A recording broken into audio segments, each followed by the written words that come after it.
Registration చట్టంలోని 22A section ను దుర్వినియోగం చేస్తూ పట్టా భూములను నిషేధిత జాబితాలో చేర్చడం సరికాదని మాజీ మంత్రి గంగుల కమలాకర్ అన్నారు.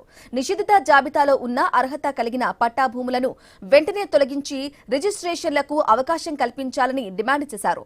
భూ బాధితులకు మద్దతుగా బీఆర్ఎస్ పార్టీ శ్రేణులతో కలిసి కరీంనగర్ కలెక్టరేట్ ఎదుట ధర్నా నిర్వహించారు. అనంతరం జిల్లా కలెక్టర్ కు వినతి పత్రం సమర్పించారు.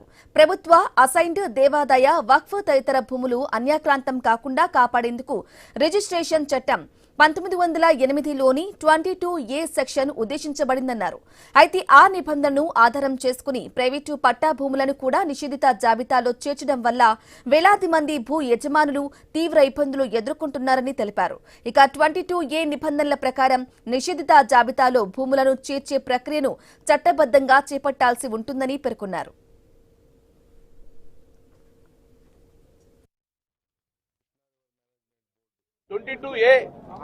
యాక్ట్ ఆఫ్ 1908 ఏదైనా భూమి ప్రభుత్వ భూములు ఉంటే కలెక్టర్ గారు సిఫారసు చేస్తే 1908 అంటే స్వాతంత్రం రాకముందు 40 సంవత్సరం ముందు ఈ యాక్ట్ ఏర్పడ్డది.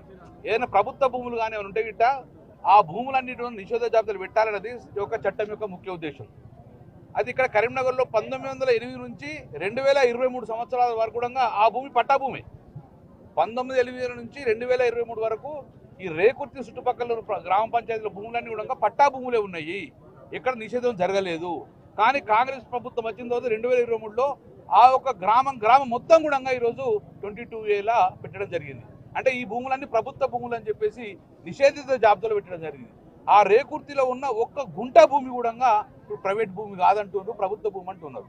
దాని తర్వాత కొత్తపల్లి కొత్త పార్ట్, దాని తర్వాత చింతకుంటలో కొత్త పార్ట్, దాని తర్వాత టౌన్లో వచ్చిన విద్యానగర్లో కొత్త పార్ట్, దాని తర్వాత ఆరపల్లిలో, దాంతోపాటు కరీంనగర్ నడిబొడ్డు ఈరోజు వచ్చేసి ఈ భూములన్నీ కూడా 100 సంవత్సరాల వరకు కూడా ఇది ప్రైవేట్ భూమే.